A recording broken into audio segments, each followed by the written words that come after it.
Good afternoon, fellow ruminators. Welcome back to another session, Rumination with Andrew. Thank you so much for joining as we are about to discuss a very important topical matter. And this afternoon, we are going to talk about the death of the Pope, Pope Francis. The Jesuit Pope Francis has died. And we would like to express our condolences to the Catholic faith on the passing of their highest bishop. I shall not call him father. The Bible says that we should not call any man father, and that only God is reverend. Holy is his name, and only God, no pope, no priest, is actually reverend. That's blasphemy as far as I am concerned, and as far as the Bible also is concerned. But we're going to spend some time this afternoon looking at the Roman Catholic papacy in light of geopolitics and geoeconomics. Many people are not aware that the Roman Catholic Church is the most impactful, the greatest geopolitical and geoeconomic power in the world. The United States is only a reflection, is only an image to that beast, the Roman Catholic papacy. And if you don't believe me, you have to go and study Daniel 7 and onwards, and also Revelation 13, 17, and 18 to get a better perspective. And you have to read the pages of history to see that the United States is only a mere copy, as it were, of the Roman Catholic papacy. Many people, many scholars, architectural scholars, and have also annotated, have also asserted that when you look at Washington, D.C., that city of Washington, D.C., and the city of Rome, in which Vatican City is located, you can see a lot of similarities. So it seems to me that even the founding of the United States was to some extent made in the image of the Roman Empire. Now, we must understand that indeed the founding fathers of the United States, when they were writing the Constitution and the Bill of Rights, that they were inspired by the Roman Republic, not by the Roman Empire, but they were inspired by the Roman Republic before it became the Roman Empire, just in the same way that the United States was founded as a republic and eventually morphed into an empire that we are witnessing today. And many of you have not yet transitioned your thoughts, your imaginations, and your little brains to understand that the United States is no longer a republic. It is an empire. And there are lots of Americans who like to correct people by saying, oh, the United States is not a democracy, it's a republic. And you can go on with your, little minute linguistic exercise and gymnastics. But the fact of the matter is that we must understand at this juncture of the history that after World War II, that the United States did assume the role of the world's police, and it is moving within that vein. Many of you are suggesting and have suggested that we are living in a multipolar world, and that is not true, right? It's not true, and it will never be true. Even though we are modern, some people are saying we're modern, and I think that history is instructive in the sense that we have different stages, phases of history, rises to a crescendo, and then you see an empire fall. But whilst the empire is in position, it doesn't want a multipolar world. Remember now that that great French leader, what's his name, Napoleon, if Napoleon had won the Haitian Revolution, if France had won the Haitian Revolution and, successfully captured and maintained its colonies across the Americas, that Napoleon's agenda was to conquer the United States. He was coming back to conquer because he saw the United States as a threat to the power of France at the time. We know that France was at the time reigning empire along with the British Empire, and France did not like that the United States was, was on the verge of becoming a world power. At the time, it was not yet, but I guess that even Napoleon could have seen that the seeds were being sown for the United States to have become a world empire. and or world power, perhaps not at that time a world empire, but a world power that would have been competitive to the likes of the French Empire. So Napoleon's quest, as it were, was to dethrone the United States as a major power, as a global power, had they won the Haitian Revolution. But thankfully, through divine intervention, they did not win the Haitian Revolution. The Haitian actually won that revolution, and slavery was actually abolished eventually in the Americas. But that is what I just made. I just said that to say to you that no empire wants a multipolar world. The Vatican, as we're about to speak about, Mario Bergoglio, the Pope, who has recently died, they too is a monarchy, and the Catholic Church ruled for 1260 years, 1260 years, right? And that church did not really want to, give up its reins. It was a Protestant Revolution, Reformation, that allowed the Roman Catholic papacy to sort of relinquish for some time its power over the West, right? It wanted to rule the world and ruled the world with iron fist. We talk about the Dark Ages in which the Roman Catholic Church ruled. It did not rule democratically. It ruled through a system of feudalism. And many people are speaking into today's world, and we are hearing, once again, in our lingua franca, we're hearing the word neo-feudalism. And that is what we're going, where we find that these aristocrats at the top, they're the ones who are going to be running the show. We call them the oligarchs in our lingo today. And what they have, they want to oversee all of us, the plebs, right, who they consider to be malleable, and the people who are either controllable. And controllable we are, because one, we lack the intellectual acuity, we lack the intellectual knowledge of what is really happening, how the global elites control the world, and how they seek to depocket us, to take everything away from us, and to make us become peons and slaves once more. Because if you don't understand, that is the agenda.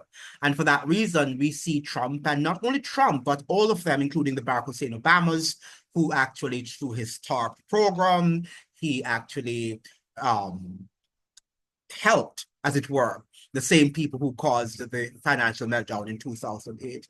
He helped them out, and he bailed them out unapologetically, right? Whilst he watched ordinary Americans whose money he used to have built these filthy, uber-rich guys out of the mess that they themselves had created. Now, where did this money evaporate to? Into thin air? I don't think so. I think they control the system and they engineer much of what we see is happening in the world because they have an agenda. And that agenda is not to see anyone empowered. Very important that we understand that. Now, why do we talk about the popes and particularly Pope Francis? Let us look at Pope Francis. Pope Francis was the first Jesuit Pope in the history of the papacy, the first Jesuit Pope. And who are the Jesuits? I think that I have already told you who the Jesuits are, that they were anti-Reformation, right? They did not want the Catholic Church to be reformed. Neither did they want any reformation in the world. They wanted the world to continue in the period of the Dark Ages, as it were, with the Roman Catholic papacy at the helm of human civilization. And do you know, by the way, that when the Roman Catholic papacy was ruling for 1260 years, that no knowledge, we call that the Dark Ages, no knowledge was actually advanced. It was a dark period in human history there in Western Europe. A dark period. They learned absolutely nothing because you could not have challenged the dogmas of the Roman Catholic papacy, because the Roman Catholic papacy, make no bones about that, does not believe in freedom of expression. They do not believe in freedom of anything. The Roman Catholic papacy is antithetical to any form of freedom. And let me just say to you right now, and I think that Malachi Martin, the former Jesuit priest who died sometime in the 1990s in the United States, who supposedly had relinquished his Vatican and connection, but was not so. He still was once a Jesuit, I understand, always a Jesuit, right? And he wrote the book, The Keys of the Blood. The Keys of This Blood, I think that's the title of the book. And he outlined in the latter part of the 1980s, just when the Soviet Union was about to collapse, right? That the three powers that were in the world at the time, you had the Vatican papacy, because the Vatican is a world power. If you don't understand that, that's why you have to study the history of Vatican City, and you also have to look at the Holy See. The Vatican City, we normally connect it, align it with religious undertakings, but the Holy See is a very powerful political entity, as it were. And it has diplomatic relations with a lot of countries around the world, perhaps I think over 130, 40 countries around the world that the Holy See has diplomatic relations with. When we think about the size of Vatican City, very small territory, yet the power it wields over the world is incredible, is unprecedented in world history. You've got to really analyze that thought, put that thought into proper perspective, that this little city has such a powerful religio-political influence around the world that is unthinkable, unimaginable. We have to be able to ponder these thoughts, because these are the realities of the world. Now, Pope Francis died, and people are elevating him. He's a saint, and he is this guy of humility and human courage, and he's just this wonderful guy who believes in social justice, social and economic and environmental justice. Did he? Now, does the Roman Catholic papacy believe in economic justice? I don't think so. And when you look at the countries that the Roman Catholic Church controls, over which she is the major political and religious leader and power, you can see extreme poverty. When you go to Brazil, a country that is rich in a lot of natural resources, and I've been to Brazil twice, and you look at communities that are in abject poverty, right? And the churches that surround these communities, that are domiciled in these communities, are bedecked with gold and silver and some of the precious stones that when I went to Brazil and I looked in some of the churches are pure gold inside, just pure gold. Now, why is the Roman Catholic papacy hoarding these natural resources, these fine arts that they have? And they have them also in Vatican City, by the way, right? That would amount to billions, if not trillions of dollars. And some of these things could be sold, right? And have these people fed, and to develop and to bring jobs to these communities. But the Roman Catholic Church does not do that, because the more impoverished people are, is the more they can control them, is the more the Roman Catholic Church or the powers that be can control them. And you go to Santo Domingo, you go to just all around the world, and when you look at the poverty of people in these predominantly Roman Catholic jurisdictions, then you will see that the Roman Catholic Church is not about democracy. It's not about helping the poor, as Pope Francis likes to say, because we have to help the poor. And he believes in helping the poor, but it's just, it only amounts to verbiage and rhetoric. He doesn't believe in what he says. And we have to look at, the Bible says very clearly that it's not those who say, but it's the doers of the word that shall be justified in the sight of the Lord. Many of us are Christians by name, we are professed Christians, but we are not converted Christians. There's the difference. To say that you are professed, that is the profession of your faith. So you say that I'm Adventist, I'm Catholic, I'm Baptist, but are you a converted Christian? That is the essence of what Christianity is about. It's the same thing for politicians. A lot of times they say things, but do they believe them? When you look at their actions, you realize that they don't believe anything that comes out of their mouths. That is why we have to look at people's policies, their actions, their histories, and to see if they really mean what they say, and if their past actions actually align with what you see them doing at the present moment. Now, Pope Francis has died, and the entire media is enamored by this personality, and I'm not sure why. I'm not sure what has changed in Vatican City for the Western journalists, whether they're from England or the United States, the Guardian newspaper, the New York Times. They are just,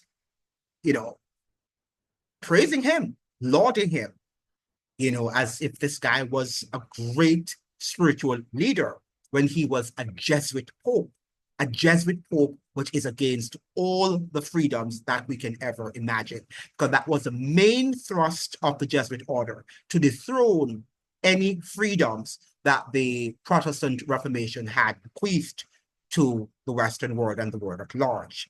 That was the essence of what the Jesuit order was created for.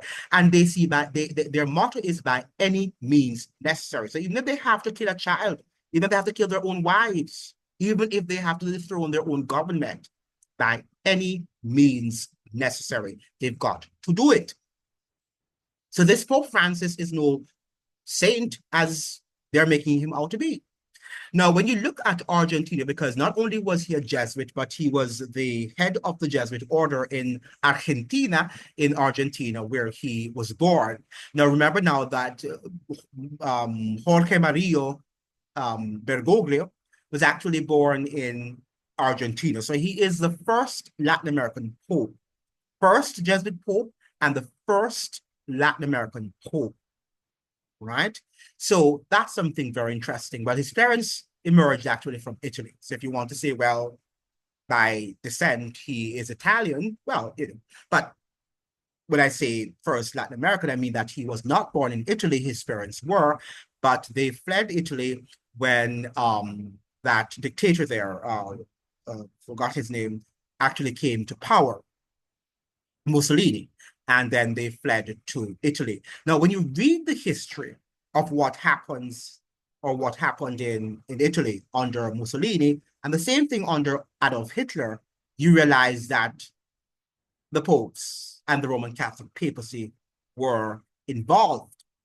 The Roman Catholic papacy was involved in what was happening in those or under those dictatorships, and also in Franco during the Spanish Civil War, right? That reigned, I think, from 1936 to 1939, right? During that terrible Spanish Civil War, the Inquisition, just about every war that we see being waged around the world, the Vatican is involved, because the Vatican wants to retrieve its power that it lost during the French Reformation. You must understand that the Vatican is not just a religious power, but it is a religio-political power. So it lost to some extent, it has lost to some extent its political power. So what right now we're seeing the United States and the Vatican, they're fighting for that restoration. And the United States, I don't think many of them, some of them do, but some of the leaders don't understand the agenda of the Roman Catholic papacy. And that is why we have to read our Bibles, we have to study prophecy, because even though you might be higher up in the political arena, in the political realm, you might not understand what is really happening and why some of the events are shaping that you're looking at are happening. And even if you are, a part of Opus Dei and the Jesuit order and all of that stuff, you might still not understand. All right. Remember now that during the time of Daniel, the king of Babylon, who was Nebuchadnezzar, some of the things he didn't understand, and he was the king, because it is God who is the ultimate ruler of the world. And God showed Daniel what was going to happen. And it happened exactly how God said it. So we cannot rely on world leaders, or we can't rely on people who are involved in these so-called powerful secret fraternities to tell us, to divulge to us what is going to happen. If we read our Bibles and we are connected to the Holy Spirit of God, then we are the ones who should be telling the world what is going to happen, what lies ahead, because God knows everything. He is omniscient.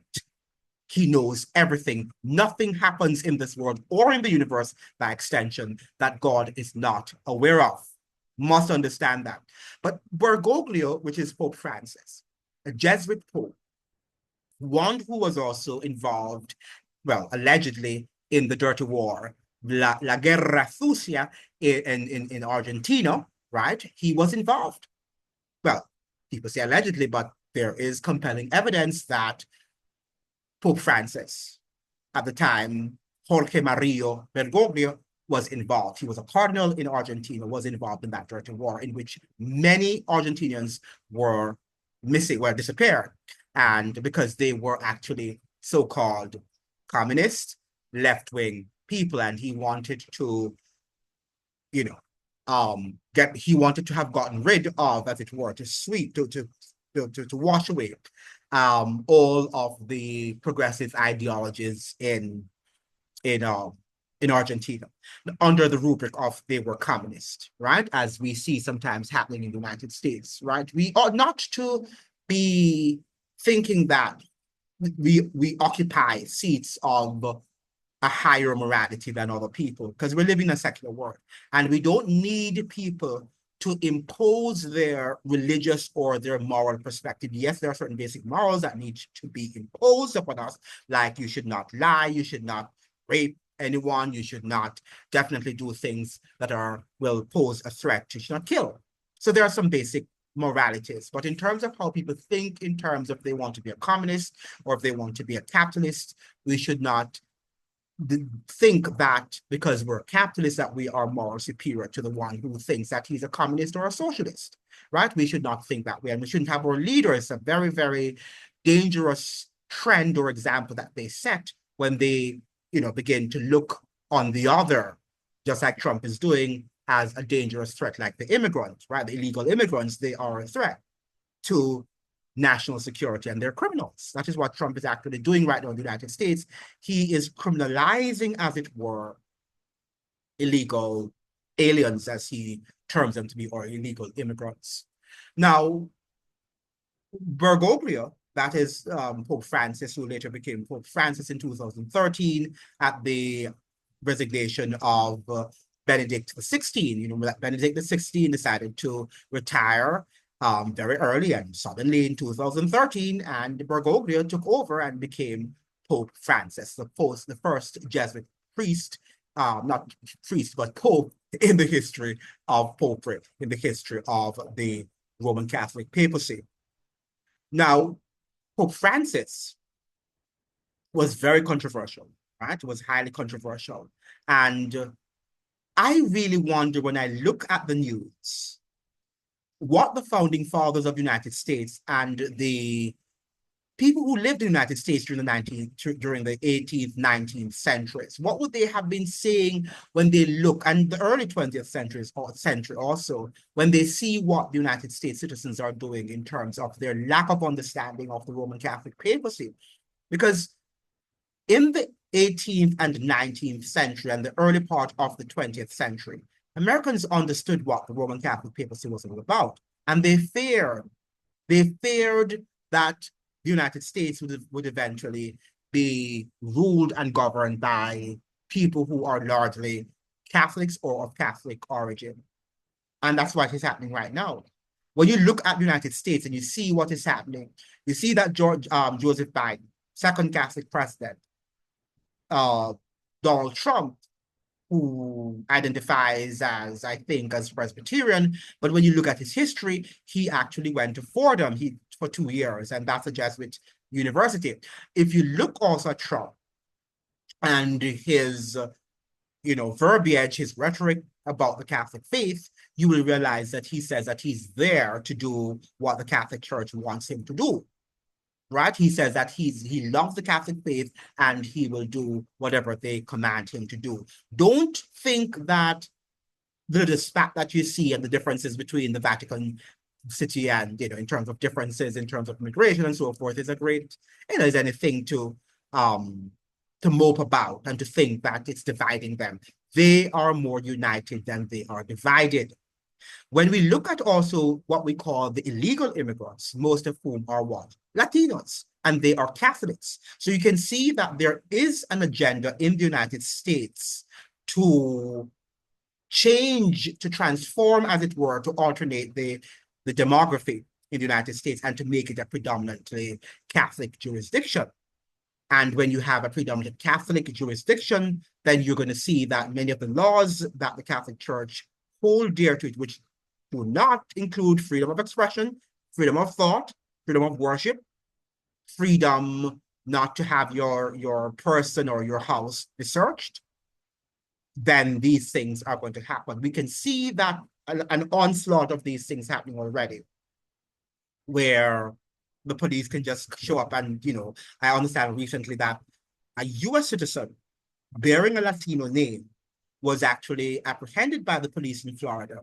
He was traveling from Georgia, I believe, from Atlanta to Florida for work, and he was apprehended by the police. And even though he presented his birth certificate to show that he's an American citizen, that he was born in the United States, that the police didn't want to accept that. They didn't want to accept that. They still was challenging. They still were challenging his Americanness, his American identity, right? His American citizenship. And that is something we have to understand. So we're heading into some very dark days where we are not as free as we think we are.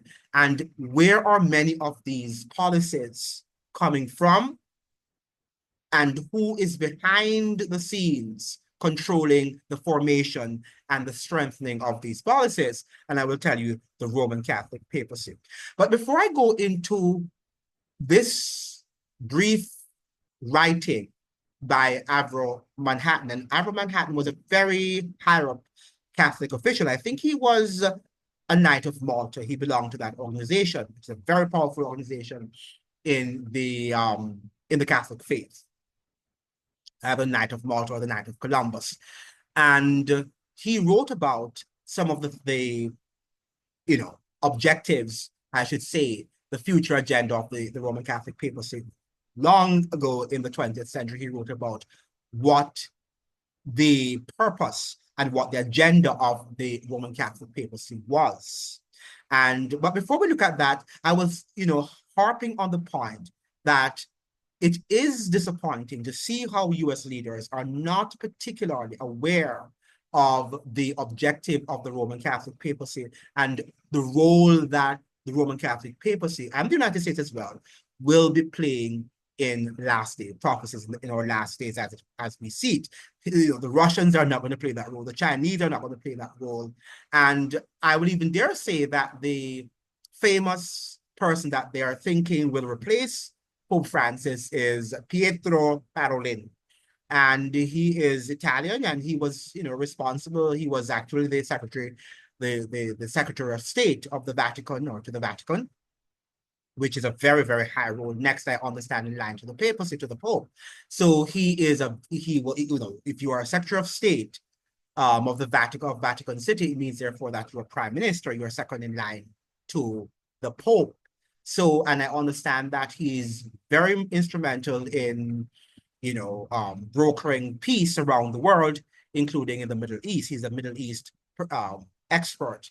And this Parolin guy, Pietro Parolin, is rather an interesting character because he's suggesting that he is going to be implementing what Pope Francis's ideology. So what Pope Francis, did not achieve in implementing, he's going to do that. He's going to make Pope Francis's ideologies become more practical in our modern world, or what you think is a modern world. I don't think it is, because I think that day by day we are regressing We're moving back to Egypt. We're moving back to Babylon. We're moving back to the dark ages of the Roman Empire, of the Roman Catholic papacy. That is what I believe. I don't think we're living in any modern times as you think we are. And if you pick up the papers every day and you see what is happening, particularly in the United States, you can see that this is not normal times in which we live.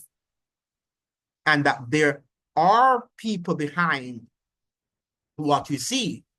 There are people behind the scenes controlling Trump, and you think that there is no strategy in what this order that you see. But let us look at what Nancy Pelosi, but before we look at Nancy Pelosi, let us look at what Trump wants for America. Trump wants America to be a religious country.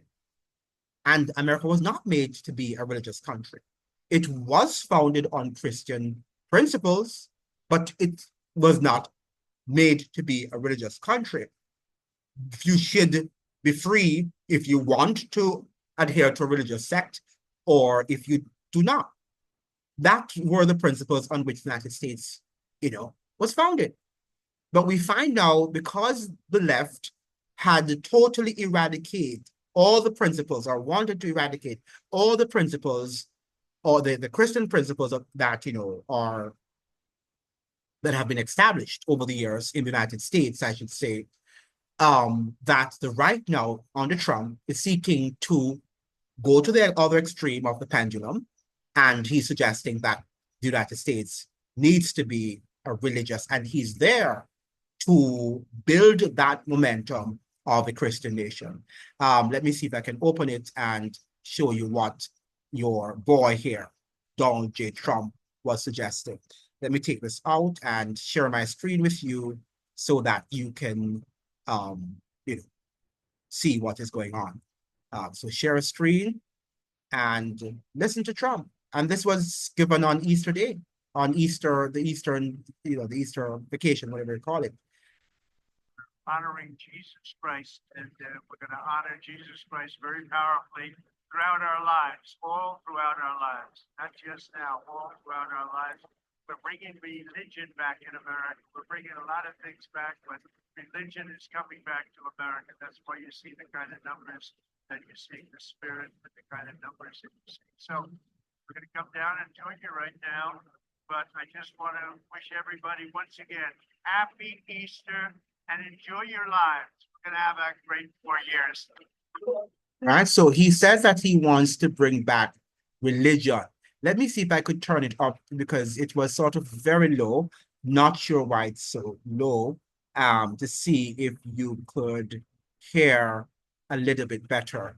It was quite low on the computer. We're honoring Jesus Christ, and we're going to honor Jesus Christ very powerfully throughout our lives, all throughout our lives, not just now, all throughout our lives. We're bringing religion back in America. We're bringing a lot of things back, but religion is coming back to America. That's why you see the kind of numbers that you see, the spirit and the kind of numbers that you see. So we're going to come down and join you right now. But I just want to wish everybody once again, happy Easter, and enjoy your lives. We're going to have a great 4 years.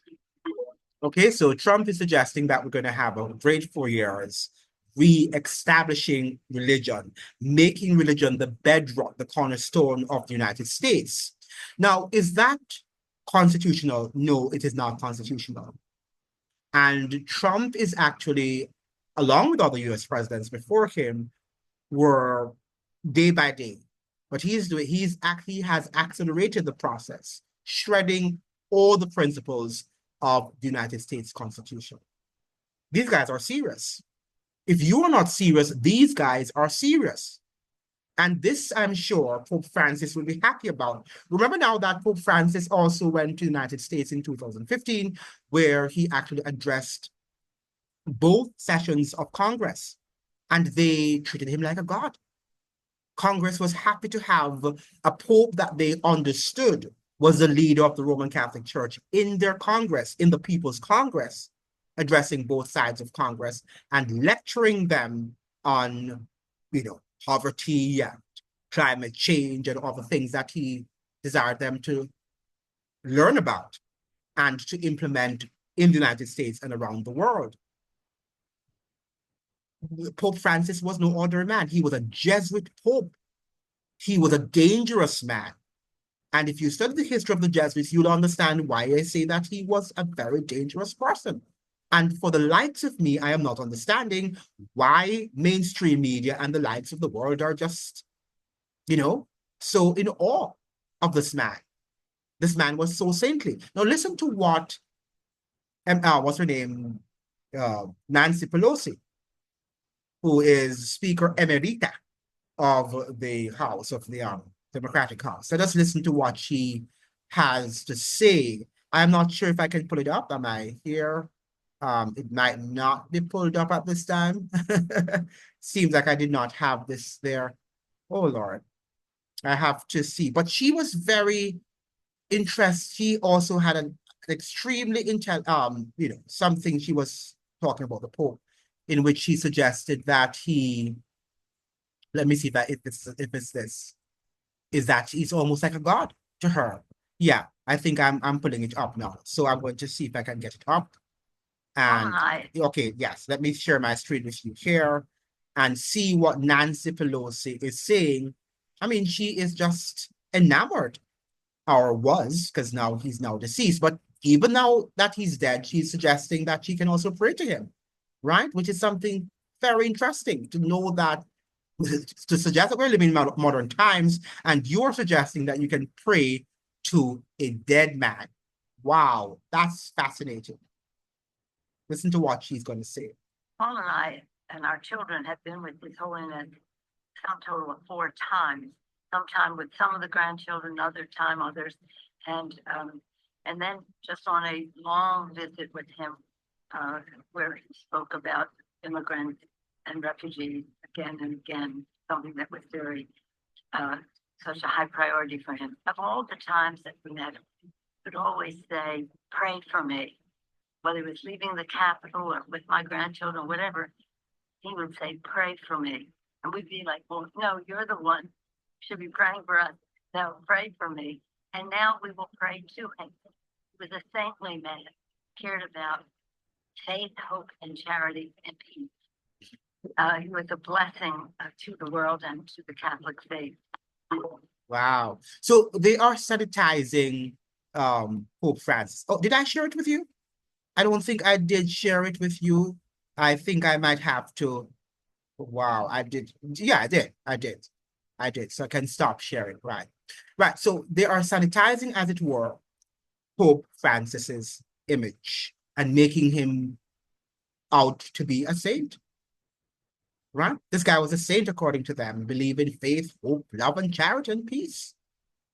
And the Catholic Church does not believe in peace because, as I told you, every major wars and dictators that have arisen on this earth, the Roman Catholic Church has had, and I'm saying now in recent times, during the Western civilization, right? Obviously, the Roman Catholic Church was not in power for all the time spent on earth, of all this time on planet Earth. But let us look at this writing here by Avro Manhattan, right? Because sometimes we think that we're just living in this ordinary world where our political leaders run the show, right? That's what we think. And we think that we are having a democracy. We live in a democracy. We can just go and vote, and we vote our way into greener pastures, right? But this is what Avro Manhattan had to say. And his book is entitled The Vatican in World Politics. If I were you, and it's free of cost online, go and read it. The Vatican in World Politics. Make sure that you like, share, and subscribe. Very important that you like the videos, interact with the videos, so the videos can be shared a lot on the platform so that people can hear truth, they can interact with truth, and they'll be able to make informed decisions, as it were. So this is by Avro Manhattan. Okay? The Vatican in World Politics. I want you to listen very carefully to the importance of this book cannot be exaggerated. Properly understood, it offers both a clue and a key to the painfully confused political situation that shrouds the world. No political event or circumstance can be evaluated without the knowledge of the Vatican's part in it. I read again, no political event or circumstance can be evaluated without the knowledge of the Vatican's part in it. And no significant world political situation exists in which the Vatican does not play an important explicit or implicit part. Right? We have to understand that the Vatican plays a role in all major significant world political events. Okay? As Glenn L. Archer, Executive Director of Protestants and Other Americans United for Separation of Church and State, puts it, this book comes to grips with the most vital social and political problems of our day. The author presents with singular clarity and without bias the conflicts between the Roman Catholic Church and the freedoms of democracy. Right? Now listen to what he's going to say. I'm going to read you this paragraph or these 3-4 paragraphs here for you to put things into proper perspective. Very important that you are paying attention. Please like, share, and subscribe to the channel. Within the last few decades, amid the rumblings and the ruins of 2 world wars, the United States of America has emerged paramount and dynamic on the stage of global politics. From across the great landmass of Eurasia, Russia, the bastion of communism, equally dynamic in its struggle to build up a new political structure, is challengingly waiting for the tumbling of the old pattern of society, confident that time is on her side. Remember now that when this book was written, you still had the Soviet Union being one of the powers that be. The United States and the Soviet Union were the 2 major empires contesting for the domination of this world. Okay? At the same time, the Catholic Church, seemingly preoccupied only with its religious tasks, is feverishly engaged in a race for the ultimate spiritual conquest of the world. Right? She wants the ultimate spiritual, which is the highest form of knowledge, which is the highest form of dominion, because it means what? Worship. It means that she, the Roman Catholic papacy, is going to cause the entire world, wants the entire world to worship her and to pay homage and allegiance to her power. But whereas the exertions of the USA and of the USSR followed with growing apprehension, those of the Vatican are seldom scrutinized. People often do not think much about the Roman Catholic papacy. They think that it's just a religious power, with some guys in purple and bedecked in gold and silver and fine stones, right? Nothing really about them, apart from the sex scandals and so forth when the media decide to say a few things about them. Yet not a single event of importance, he's suggesting again, yet not a single event of importance that has contributed to the present chaotic state of affairs has occurred without the Vatican taking an active part in it. Everything, every major event, the Vatican takes a major part in it. The Catholic population of the world, well, at the time it was 400 million, he was suggesting, but now it's 1.4 billion people. So the Catholic Church has grown significantly since this book was written. I think it was perhaps published in the 1950s, is more numerous than that of the United States and Soviet Russia put together. When it is remembered that the concerted activities of this gigantic spiritual mass depend on the lips of a single man, the apathy of the non-Catholic American should swiftly turn to the keenest attention. His interest, furthermore, should increase when he's made aware that the United States is intimately involved in the attainment of both the immediate and the ultimate goals of the Vatican. I would want you to understand this. And that is what Trump was saying. He's going to give the Roman Catholic Church everything that they desire. And remember now that even though he is a self-proclaimed Presbyterian, but Trump was trained at Fordham University, which is a Jesuit institution in the United States of America. Okay? But let me read this again. His attentions, his interests, this is what Ira Manhattan is saying, the author of this book, The Vatican in World Politics. It's online. Go and read it and stop gossiping and watching sports and talking about people and begin to interact with good books to understand the world in which you live. His interest, furthermore, should increase when he's made aware that the United States is intimately involved in the attainment of both the immediate and the ultimate goals of the Vatican. So the United States is complicitly involved in the attainment of the Vatican power. And if you read Revelation 13, the Bible did say that. Now, the image of the beast, the United States, is going to cause the entire world to worship the beast which was before her, which was the Roman Catholic papacy. So the United States is tacitly and complicitly involved in the attainment, in the ultimate spiritual conquest of the world by the Roman Catholic papacy. And to you, that sounds unthinkable. But for those of us who have been following prophecy and the pages of history, we can see that with our naked eyes right now. Maybe 50 years ago, it would have been very difficult to see that.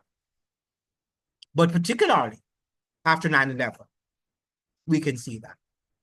And I probably have, perhaps I should say, when Ronald Reagan actually he restored the relationship between the official relationship between the Vatican and the United States. By the way, when you read world history and you see the United States has always been involved with the Vatican, but not officially. They've done so many times in secrecy. Okay? These are the goals, or these goals are, these are the goals: the annihilation of communism and of Soviet Russia. And who did that? We heard that in 1989, that the Vatican helped the United States to have dethroned communism and the Soviet Union. So that goal has already been accomplished. Number two, the spiritual conquest of the USA. When you look at, I can't remember the percentage of Catholics you have now in the United States, but for a Protestant nation, it's a lot. I think it's over 40%, if I'm not lying. Okay? So there is that spiritual conquest of the United States of America. The Catholic Church has already conquered the United States, and it's sending many more of its congregants, of its parishioners from Latin America to the United States, who form a larger community, a larger base. Make sure that you like and you share and you subscribe so that people can be informed. And if I were you, I would go now and also download, after this program is finished, the book, The Vatican in World Politics, and the ultimate Catholicization of the world. These are the goals, right? Listen to what he says here. Do these goals seem fantastic? Listen to what he's saying here. Unfortunately, they are neither speculation nor wild and idle dreams. They're not conspiracy theories. These are real agendas, and if you're following the pages of history, you will see that that is what is happening. And that's why one of the reasons why Trump isn't there, and the Bidens and the Obamas, and Obama also. If you read the history of Obama, you will see that the Jesuits also helped him to organize in Chicago, and they controlled Chicago, by the way, the Jesuits, the Catholics. Okay? And they brought him to power. Their power and their authority and their economic might but brought Barack Hussein Obama to power.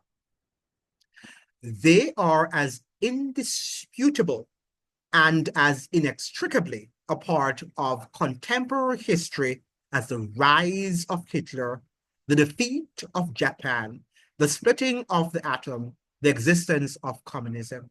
It is real.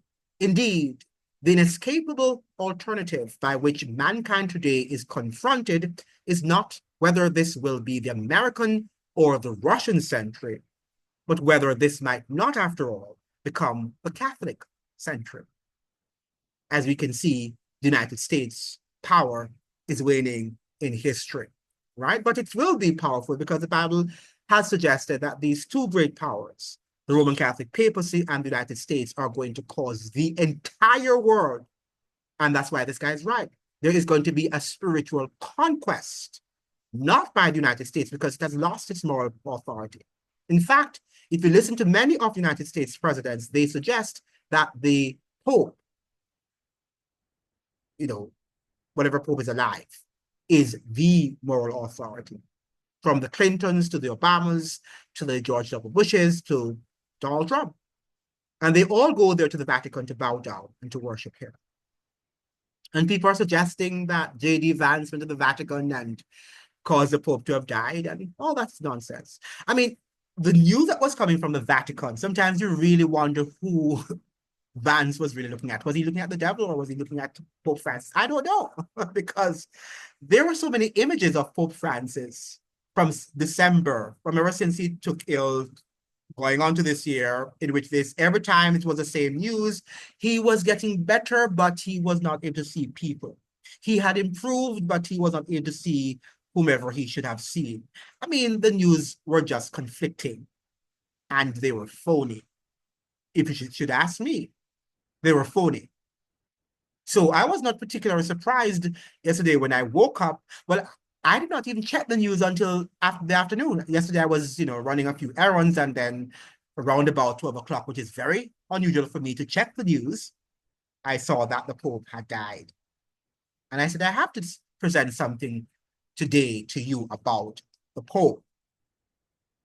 Indeed, the inescapable alternative by which mankind today is confronted is not whether this will be the American or the Russian century, but whether this might not, after all, become the Catholic century. Surely then, the nature, aims, and workings of the Roman Catholic Church deserve some scrutiny. You have to study. You have to study the Roman Catholic papacy.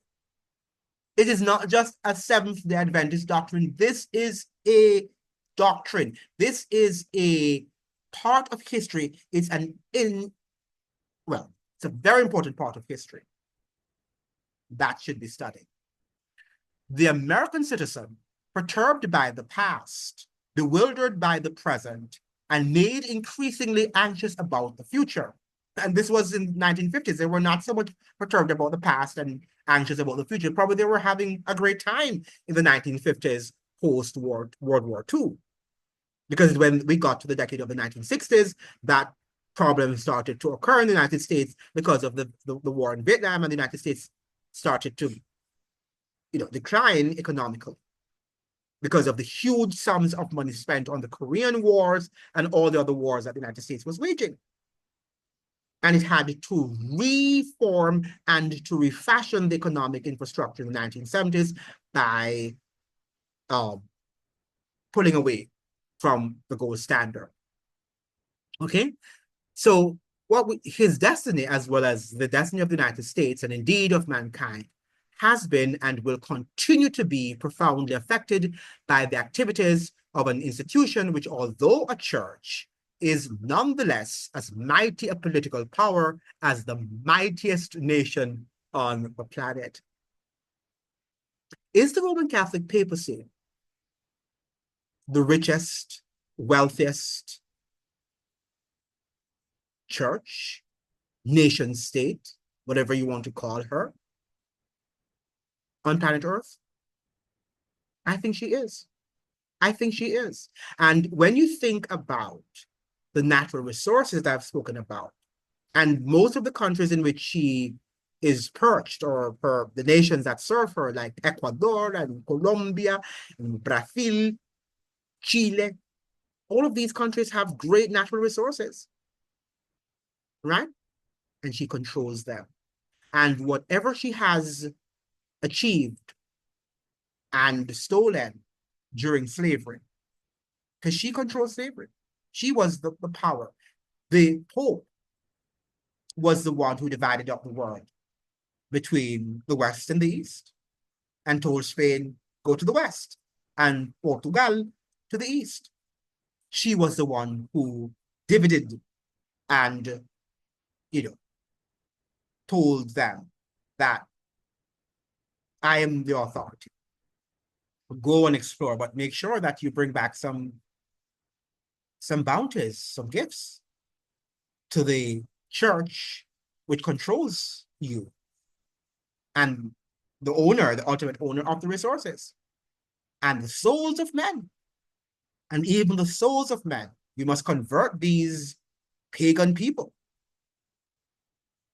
and make them controllable by us. And the same thing she's doing to the world, to the United States, and the United States citizens are distracted by what the Vatican is doing. And there's nothing in the United States, by the way, that the Vatican doesn't control. Hollywood, the sports industry, the music industry, everything, every major corporation she controls, and she's behind them. And recently I was listening to Michael Hudson. Michael Hudson is no religious person by any stretch of the imagination. He doesn't even read his Bible. Maybe just read his Bible for intellectual purposes, but he's like a student of the Bible. And he was saying that his book that he's now working on has to do with the history of banking. And you know what?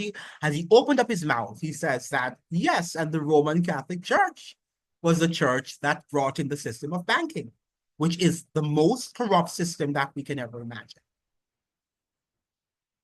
Right? Very corrupt. Very corrupt. The Roman Catholic Church brought in the whole culture of banking and all the corrupt economic practices that banks actually are engaged in, at the detriment of the prosperity of the countries in which they are found.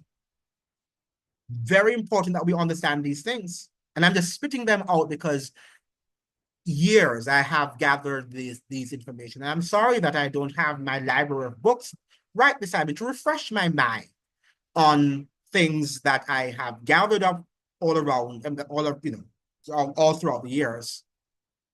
I have made sure that I educated myself about the history of money, about the history of banking, because these things are very important.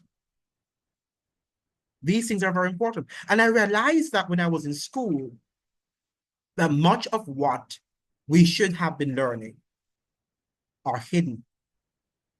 And that because they don't want you to know.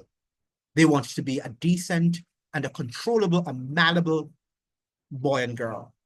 So you can go and work for your factories. Go and work in your hospital, in your pharmacies, in your schools, in your courthouses. And then you pretend as if you are the most important person in the world. Right? Hollywood.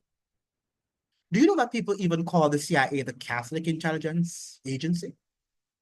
And many of the secret orders in the United States, the secret societies, controlled by the Roman Catholic papacy.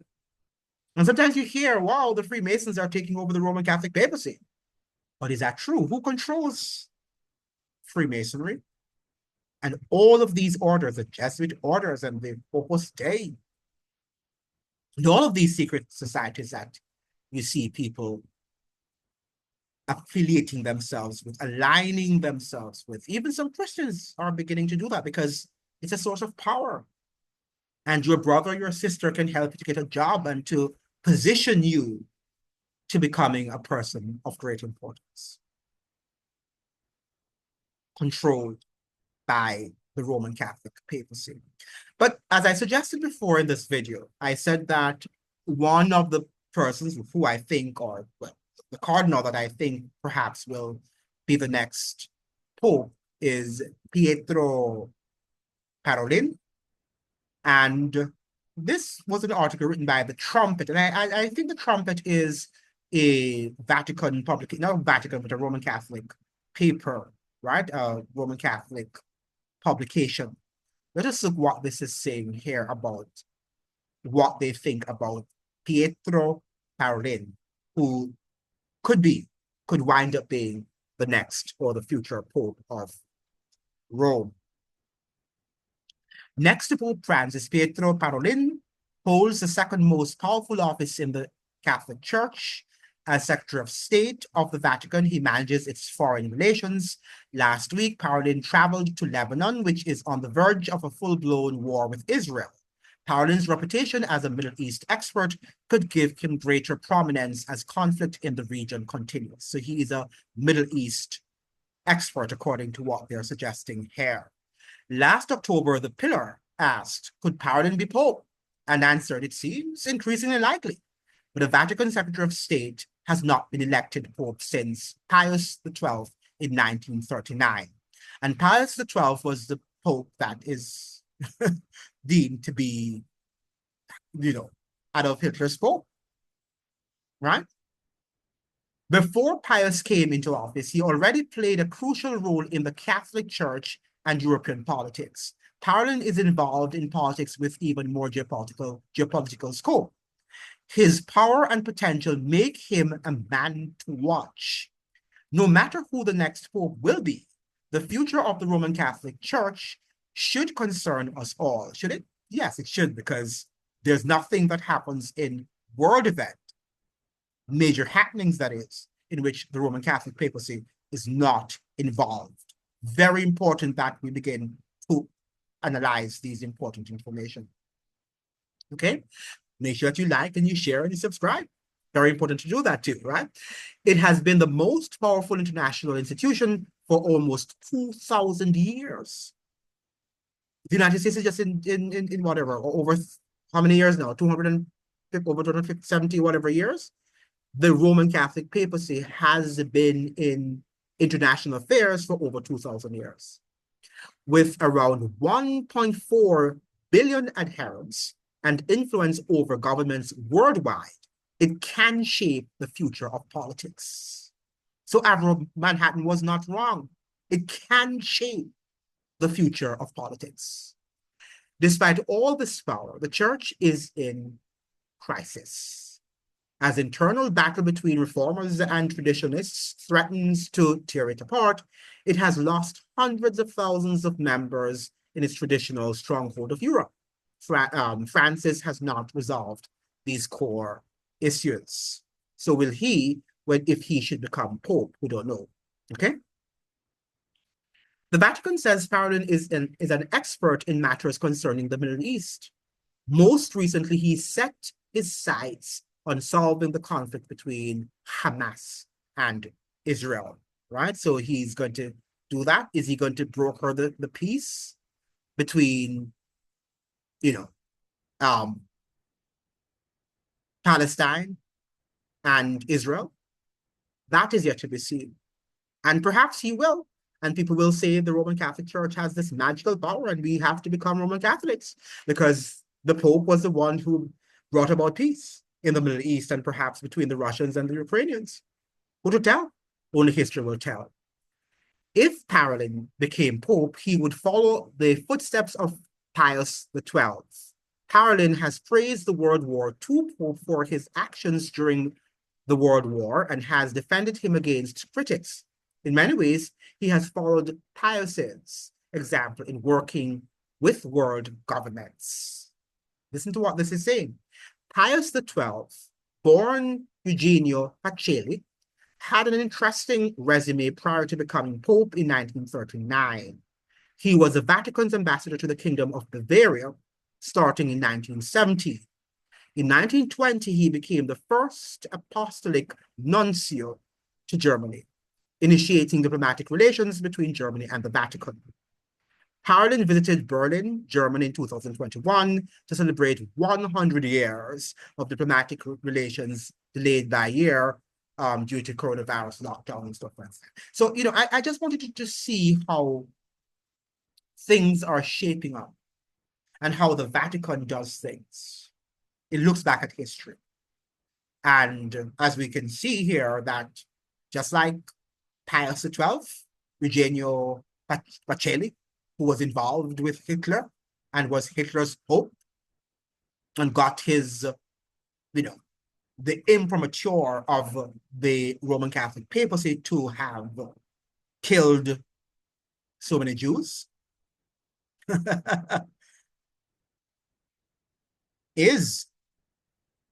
Should he be placed in that position?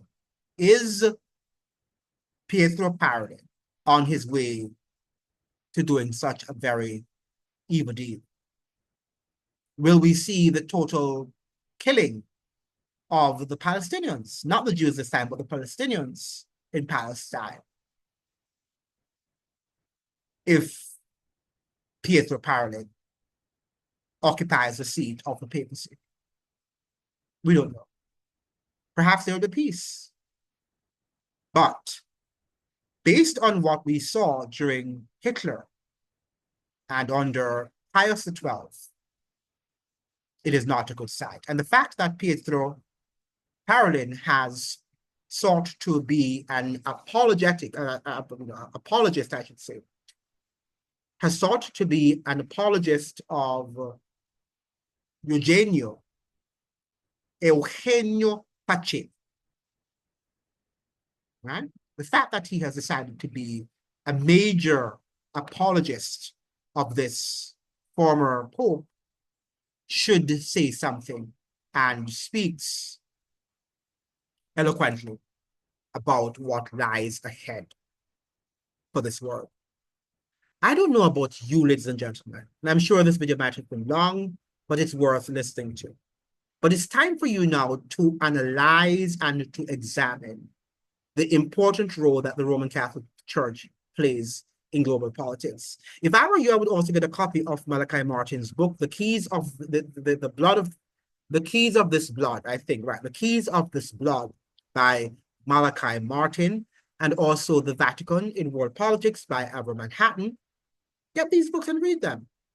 And look at the bibliographies of these books and read books that they have done their research from and see what the future of this world is going to be, because there is going to be a spiritual conquest, and that is going to be the Roman Catholic Church, the Roman Catholic papacy, who is going to work in tandem with, in collaboration with the United States to cause all the world to wander after the beast. Will you be one of these people to wander after the beast? Because we are going to be stripped of every freedom that you think you have right now, that is dear to you, because we take these freedoms for granted. We take these freedoms for granted. We think that we deserve to have them. But you are going to see, if you live long enough, that these freedoms are going to be eventually eroded. Thank you so much for joining. I hope that you like, share, and subscribe. Remember to like the videos so the videos can be shared with as many people on a platform. Ciao. Hasta luego.